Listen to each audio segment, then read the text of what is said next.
Welcome to Priya's gallery. ఈరోజు వచ్చేసి spiral potato prepare చేద్దాం. చాలా ఈజీగా క్రంచీగా ఉండే స్పైరల్ పొటాటో ఈజీగా చేసుకోవచ్చు ఇంట్లోనే. సో దాన్ని ఎలా చేద్దామో చూద్దామా. ఫస్ట్ ప్రొసీజర్లోకి వెళ్ళిపోతే ఫస్ట్ ఒక 2 బంగాళదుంపలు తీసుకోండి. వాటిని తీసుకొని మంచిగా వాష్ చేసి ఇలా చూపించిన విధంగా ఇలా మందంగా లావుగా వచ్చేటట్టు కట్ చేసుకోవాలి. తర్వాత ఒక 2 స్టిక్స్ని ఇలా తీసుకొని వీటిని ఇలా పక్కన ఇటువైపు అటువైపు పెట్టి కట్ చేయాలి. ఎందుకంటే మనం దీన్ని కంప్లీట్గా కట్ చేయొద్దు, కొంచెం హాఫ్ వరకే కట్ చేయాలి. అందుకే అవి సపోర్ట్ ఉందనుకో అది మనం మొత్తం కట్ చేయకుండా సగం వరకే అవుతుంది అన్నట్టు. సో ఇలా మొత్తం ఇలా వన్ సైడ్ మొత్తం ఇలా కట్ చేసుకోవాలి. నెక్స్ట్ ఇంకో సైడ్ వచ్చేసి మళ్ళీ ఇలానే స్టిక్స్ పెట్టేసి సేమ్ అలానే కాకుండా కొంచెం క్రాస్గా కట్ చేయాలి. ఫస్ట్ టైం మంచిగా మనం అడ్డంగా కట్ చేసాం కదా, ఇప్పుడు కొంచెం క్రాస్ కట్ చేస్తే అప్పుడు ఒక డిజైన్ ఇంటూ మార్క్ షేప్లో మంచి డిజైన్ వస్తుంది అన్నట్టు. ఈ స్టిక్స్ మాత్రం అస్సలు వదిలిపెట్టద్దు, ఖచ్చితంగా గట్టిగా పట్టుకుంటే చూడండి ఎంత బాగా వచ్చింది డిజైన్.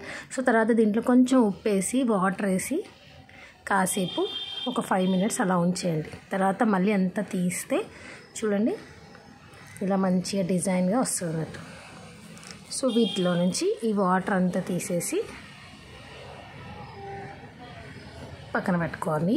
దీంట్లోకి ఒక 1 స్పూన్ కారం, పసుపు, సాల్ట్, 2 స్పూన్స్ కార్న్ఫ్లోర్ వేసుకోండి. తర్వాత దీన్ని మంచిగా కలిపి ఈ ఆలూకి మొత్తం అంతా స్టఫింగ్ అంతా కరెక్ట్గా అంటేలాగా మంచిగా కలిపి కాసేపు పక్కన పెట్టుకోండి. ఒక 10 minutes అలా పెట్టారనుకోండి, అది ఆలు మంచిగా మిక్చర్ అంతా అబ్జర్వ్ చేసుకుంటుంది, టేస్ట్ బాగుంటుంది. ఒక ప్యాన్ తీసుకొని దాంట్లోకి ఆయిల్ పోసుకోండి. దీన్ని మరీ హై ఫ్లేమ్లో పెట్టకుండా మీడియం ఫ్లేమ్లో పెట్టుకుంటూ ఇలా మనం రెడీ చేసిన స్పైరల్ ఆలుని ఇలా విడదీసినట్టుగా అంటూ మంచిగా ఇట్లా దూరం అంటూ ఇట్లా వేయండి. మొత్తం దగ్గరికి వేస్తే లోపలంతా ఉడకకుండా వచ్చేస్తుంది. సో ఇలా మంచిగా బయటికి అంత కనిపించేలాగా చూడండి ఇలా లాగుతూ స్టిక్స్ తోటి ఇలా లాగుతూ చేస్తే మంచి లోపలంతా బాగా ఫ్రై అయ్యింది. దీన్ని మంచిగా 2 sides ఇటు అటు కదిలిస్తూ మంచి కాగిన తర్వాత మంచి గోల్డెన్ కలర్ రాగానే తీసేయాలి. హై ఫ్లేమ్లో అస్సలు పెట్టద్దు, తొందర మాడిపోద్ది కదా ఆలు. సో తీసి ఒక ప్లేట్లో వేసుకోండి. అంతే, ఇంత ఈజీగా టేస్టీగా క్రంచీగా ఉండే స్పైరల్ ఆలూని ఇంట్లోనే ప్రిపేర్ చేసుకోవచ్చు.